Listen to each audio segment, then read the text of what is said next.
नमस्कार सर्व विद्यार्थी मित्रांचं स्वागत आहे आपल्या आज टिक्कर Marathi SSC and railway exam या यूट्यूब चॅनलवर. मी नीता गुले पानसरे तुमचं पुन्हा एकदा मनपूर्वक स्वागत करते. आपण घेणार आहोत आज एका टॉपिकचं लेक्चर. ठीक आहे, आज आपण बघणार आहोत जसं की आपण रोज बघत होतो अतिसंभाव्य प्रश्नांचं विश्लेषण. तर आज आपण या लेक्चरमध्ये काही टर्म्स काही ज्या गोष्टी आहेत त्या शिकणार आहोत, ज्या महत्त्वाच्या टर्म्स आहेत तुमच्यासाठी. जसं की रसायनशास्त्रामध्ये अणु व त्याची रचना हे एक महत्त्वाचे चॅप्टर आहे, ज्याच्यावरून भरपूर प्रश्न तुमचे तयार होतात. त्याच्याच बद्दलची आज आपण इथे माहिती जाणून घेणार आहोत. आपण शिकणार आहोत आज समस्थानिके व समभार काय असते. ठीक आहे, तर सेशनला शेवटपर्यंत तर बघायचंच आहे आणि सेशनच्या लिंकला जास्तीत जास्त शेअर करून घ्या. ओके, आज तुमच्यासाठी मी कन्सेप्टचा व्हिडिओ घेऊन आलेली आहे. आज क्वेश्चन आन्सर नसून आपण काही कन्सेप्ट जाणून घेणार आहोत, जी तुमच्या कायम लक्षात राहील व ज्याच्यावरचे प्रश्न तुमच्या लक्षात राहतील. ठीक आहे, तर सुरू करूया आपण आजच्या लेक्चरला. तर आज आपण कुठलं टॉपिक शिकणार आहोत? समस्थानिके व समभार. ठीक आहे, टॉपिकचं नाव काय आहे? समस्थानिके, ज्याला आयसोटॉप तुम्ही म्हणतात. काय म्हणतात? आयसोटॉप्स. ठीक आहे, अँड समभार याला काय म्हटलं जातं? समभारला तुम्ही बोलतात आयसोबार. लक्षात आलं? काय म्हणणार? आयसोबार अँड आयसोटॉप. तर ही जी संज्ञा आहे भरपूर विचारलेली आहे. ठीक आहे, तर जसं स्क्रीनवर तुम्हाला दिसतंय समस्थानिके. सगळ्यात पहिले सुरुवात करणार आहोत आपण आयसोटॉप्सला. तर प्रत्येक वेळेस तुम्हाला प्रश्न विचारले जातात आणि फक्त रेल्वे एक्झाम मध्ये नाही तर इतर कुठल्याही एक्झाम मध्ये, जसं की पोलीस भरती आहे, आरोग्य विभाग आहे, ठीक आहे, वनरक्षक आहे, यामध्येही भरपूर वेळेस विचारलेले प्रश्न आहे यावरतीच. तुम्हाला सेंट्रल लेवलला सुद्धा म्हणजे गव्हर्नमेंटच्या कुठल्याही एक्झामला तुम्हाला हे कामात येणार आहे. ठीक आहे, तर बघा समस्थानिके ज्याला आपण आयसोटॉप म्हणतो हे काय असतात? तर समस्थानिके ही एकाच मूलद्रव्याची, समस्थानिके म्हणजे काय, ज्यांना माहिती असेल त्यांनी कमेंटमध्ये सांगितलं तरी सुद्धा चालणार आहे. समस्थानिके म्हणजे काय? एकाच मूलद्रव्याची दोन वेगळी रूपे. लक्षात आलं?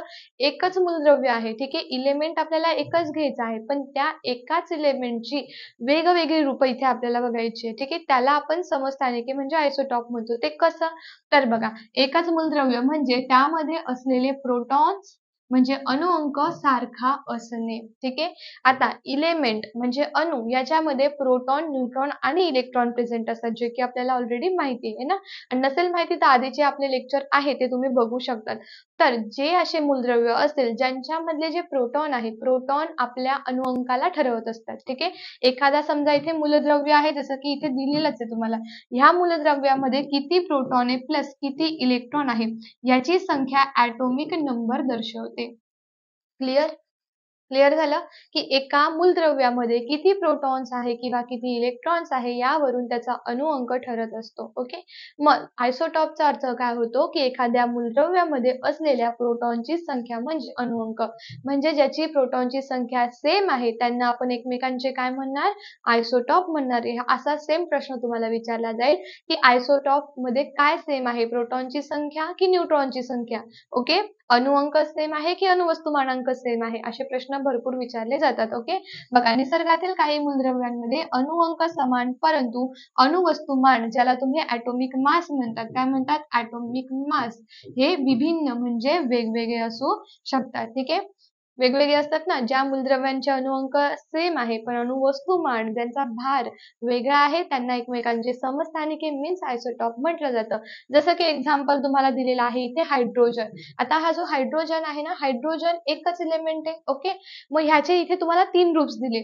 ठीक आहे, बघा, प्रोटियम दिला आहे, ड्यूटेरियम दिला आहे, टीटीएम दिलाय. म्हणजे हा आपल्याकडे एक होता हायड्रोजन. ठीक आहे, आपल्याकडे काय होता? हा हायड्रोजन होता. ओके, मग आता ह्या हायड्रोजनचे काय केले? वेगवेगळे 3 रूप केले. पहिल्याला आपण प्रोटियम म्हटलं. ठीक आहे, आता हायड्रोजनचा जो अणुअंक आहे, ॲटॉमिक नंबर आहे, हा तर सारखाच आहे. जसं की तुम्ही इथे बघू शकता, तुम्हाला दिसत असेल डायग्राम मध्ये, बघा इथे तुम्हाला 1 दाखवलेला आहे. हे काय दर्शवतो? आपल्याला ॲटॉमिक नंबर दर्शवतो. ठीक आहे, इथे पण 1 आहे, इथे पण 1 आहे आणि इथे पण 1 आहे. याचा अर्थ काय झाला की ह्याचा अणुअंक खाली जो दर्शवला आहे तो सेमच आहे, पण ह्याचा जो भार आहे, ठीक आहे, हेवीनेस जो आहे तो कसा आहे?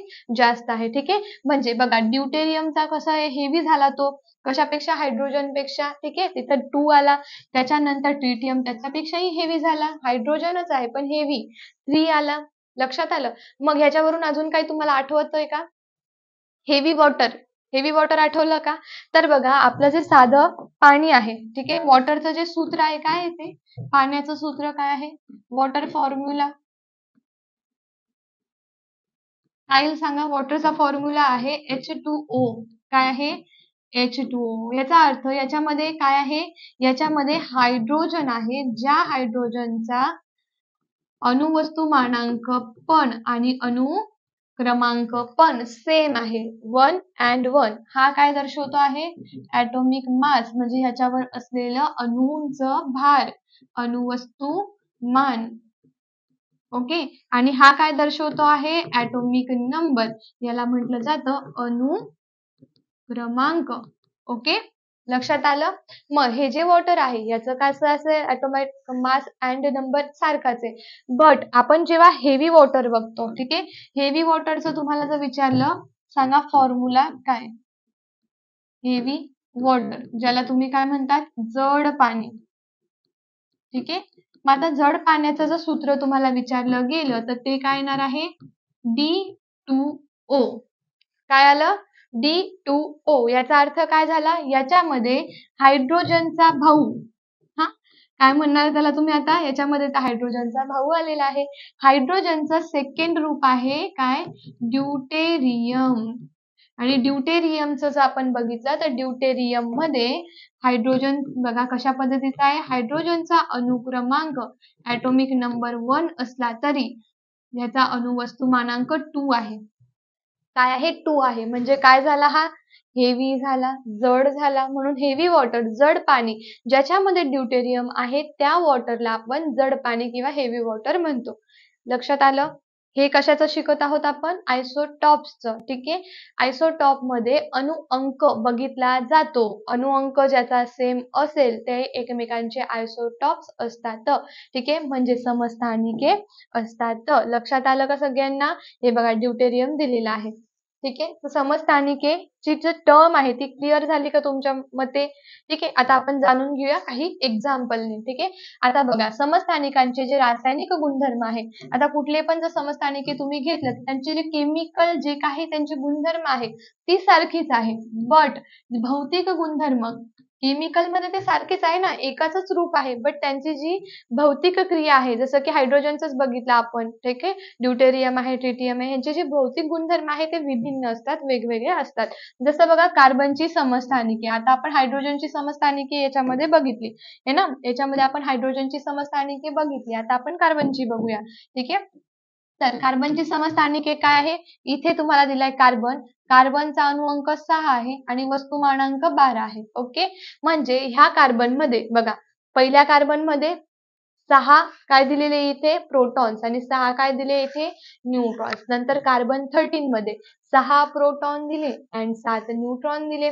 प्रोटॉन काय दर्शवतो आपल्याला? अणुअंक, आणि न्यूट्रॉन काय दर्शवतो? अणुवस्तुमानांक. ठीक आहे, नोट डाऊन करून ठेवा.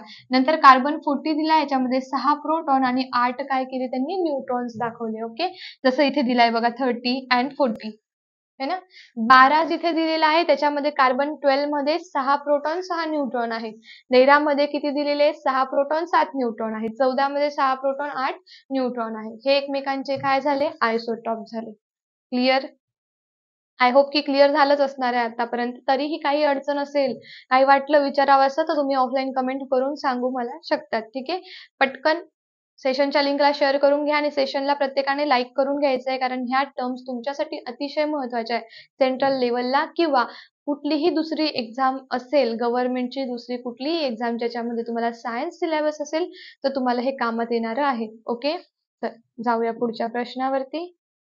आता प्रश्न पुढे तुम्हाला कसे विचारले जातील? ठीक आहे, आता बघा तुम्हाला अणुऊर्जेवर प्रश्न विचारला जातो. ठीक आहे, मग अणुऊर्जेमध्ये अणुऊर्जा निर्मिती करण्यासाठी युरेनियम 235 चा उपयोग होतो. मग हा युरेनियम काय आहे ते पण जाणून घेऊया. युरेनियमची समस्थानिके, आपण हायड्रोजनची समस्थानिके बघितली, कार्बनची समस्थानिके बघितली, आता आपण तिसरे एक्झाम्पल बघत आहोत युरेनियमची समस्थानिके. लक्षात येत आहे ना?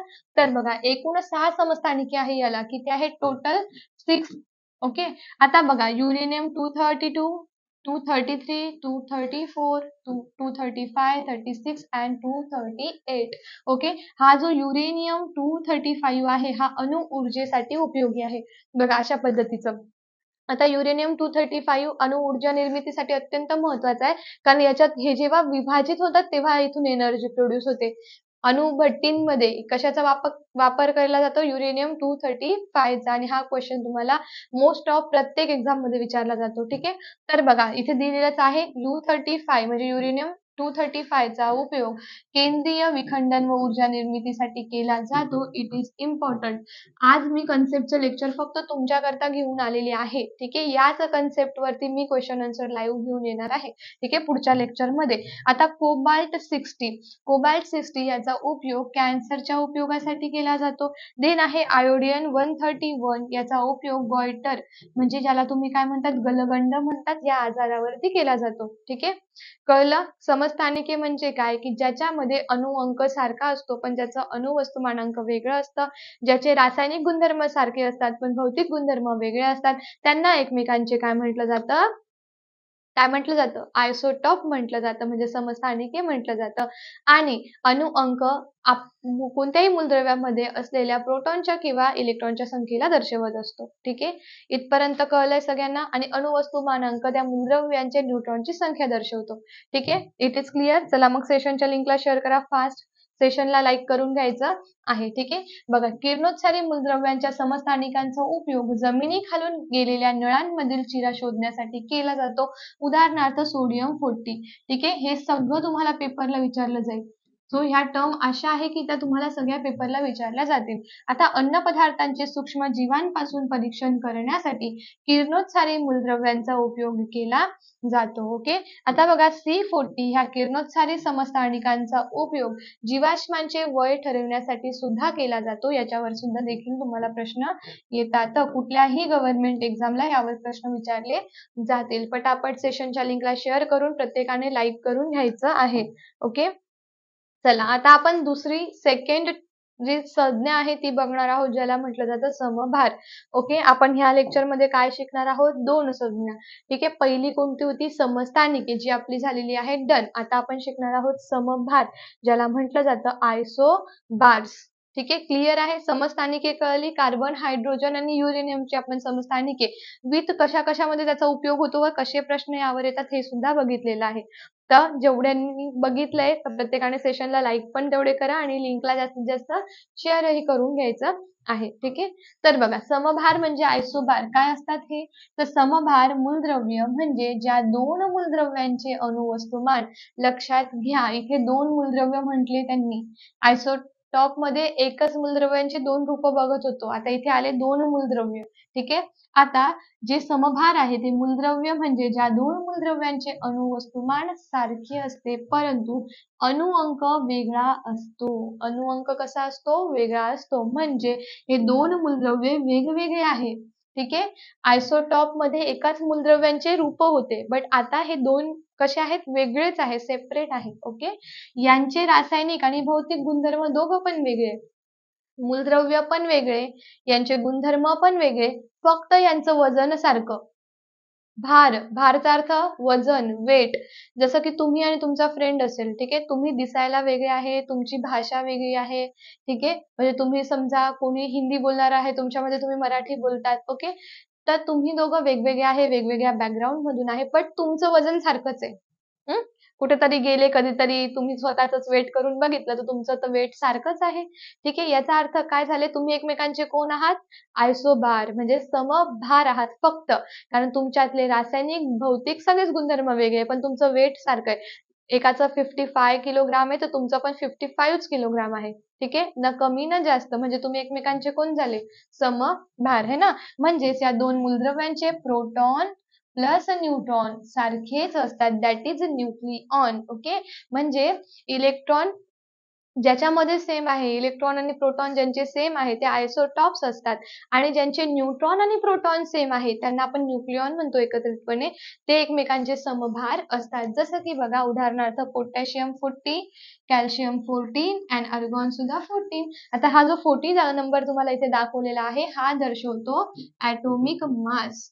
ठीक आहे. हा यांनी काय दर्शवलं? ऍटोमिक मास दर्शवलेलं आहे. ठीक आहे. एकदा आपण जाणून घेऊया अणुअंक काय असतो. ठीक आहे. अणुअंक म्हणजे काय? Atomic atomic number. ठीक आहे. ॲटॉमिक नंबर म्हणजे काय? एखादा इलेमेंट ज्याला तुम्ही काय म्हणणार? मूलद्रव्य. तर ह्या इलेमेंटमध्ये इलेक्ट्रॉन प्लस प्रोटॉनची संख्या एकूण जितकी असेल तो त्याचा झाला ॲटॉमिक नंबर. आपण इथे उदाहरणामध्ये घेऊ शकतो कार्बन. ठीक आहे. कार्बनची संज्ञा C आहे. तर कार्बनचा जो ॲटॉमिक नंबर आहे तो 6 आहे. ॲटॉमिक नंबर कार्बनचा 6 आहे. म्हणजे कार्बनमध्ये किती इलेक्ट्रॉन प्रेझेंट आहे? 6 इलेक्ट्रॉन. तर कार्बनचं इलेक्ट्रॉनिक कॉन्फिगरेशन कसं येणार? बघा, पहिल्या कक्षेमध्ये 2 आणि दुसऱ्या कक्षेमध्ये 4 इलेक्ट्रॉन. म्हणजे काय झाले? याचं इलेक्ट्रॉनिक कॉन्फिगरेशन येणार 2s6. अशा पद्धतीने ॲटॉमिक नंबर दर्शवला जातो आणि ॲटॉमिक नंबर इंग्लिशमध्ये Z ह्या अक्षराने दर्शवतात. ठीक आहे.